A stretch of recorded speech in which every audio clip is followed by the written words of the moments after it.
This is a lesson of how to make a primary color and secondary color wheel. You'll start out with this styrofoam dish and you'll notice that there's little notches cut in it. What you're going to do is lay that on your paper with one of the notches at the top and then just make a little dot on each of those notches. That'll get your primary colors spaced out just right for your color wheel. And then once you do that, and I'm gonna copy those over in marker so that you can see them a little bit better. From now on, I'm gonna use marker. You're gonna use pencil on yours. So now what I can do is I have these 3 colors of primary paint, and I have them stored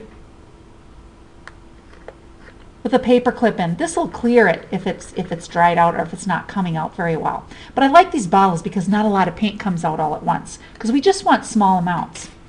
So the first thing I'm going to do is I'm going to squeeze a little bit of yellow, just a little bit, about the size of a pea. And then you're going to do that with your red and your blue.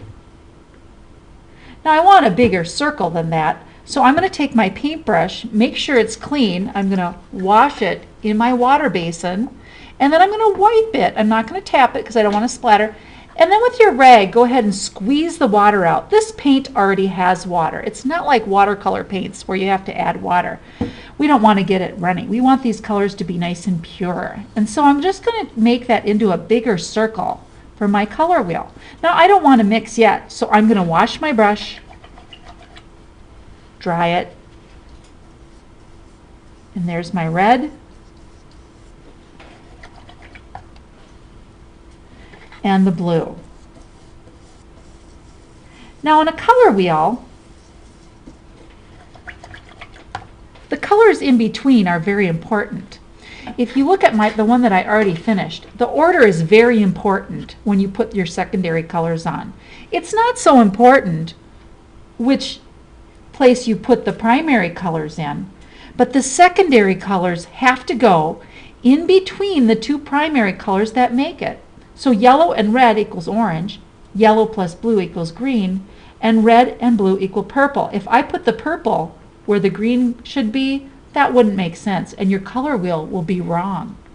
So I'm going to go ahead and using the 2 as a guide, I'm going to put a little dot of red, just a teeny dot, because there's a secret about yellow that a lot of people don't know. You need a lot of yellow. You need a little bit more yellow, well actually a lot more yellow than you do red. So I made a tiny, tiny little dot about half or a third of the size, and then I put more yellow on that because I'm going to take my clean brush, clean and dry, and then I'm going to mix those 2 together. And if I did it correctly, I should get a beautiful orange. I did.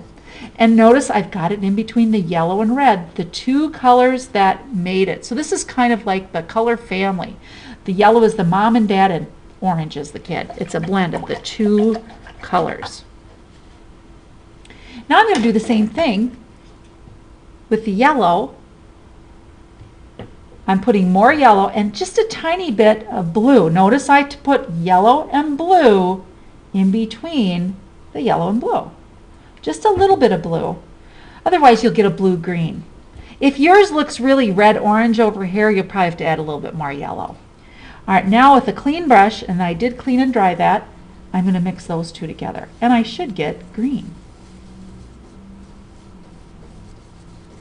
And I'm going to wash out my brush, wipe it. I never tap because I don't like to splatter. This water is dirty now, and if I tap it, it'll splatter little dirty spots all over my picture. Now I'm going to take the blue. Now with purple, it's about equal amounts. A little bit of blue, a little bit of red.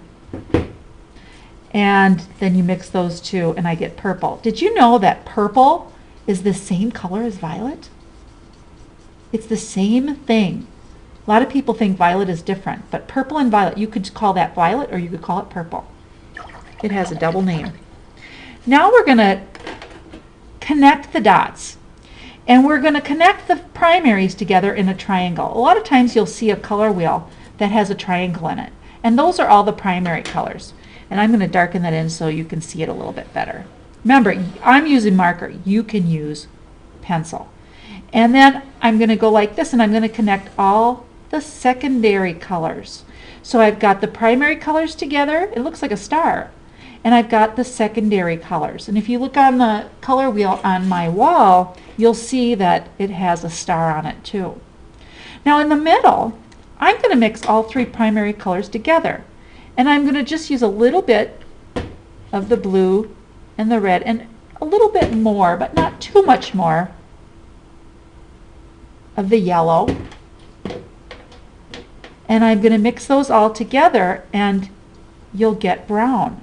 So if you do color mixing and all you get is brown, it's probably because you're mixing all three primary colors together. And brown is a good color to get if you're making a teddy bear or maybe a horse. But if you're trying to make an orange or maybe a monarch butterfly and you keep getting brown, you got to look at the color wheel to see where orange is, because yellow and red make orange. So now you're ready to label everything. And I'm going to write purple down here, blue, green, yellow, orange, and red. I'm also going to label these too. And we're going to have a little code here. Make a P and circle it next to the yellow. Make a P for the blue and a primary for the red. And then purple and green and orange, they're the secondary colors. So I'm just going to put an S close by and circle it. So it's P for primary and S for secondary. And then of course you want to title it My Color Wheel. Write your name. I'm going to write my name because this is mine. And you can write your room number right there, because if we flip it over, it's going to be all wet on the table. And I'm going to put 1-2 or whatever room number you come from. And there's your color wheel.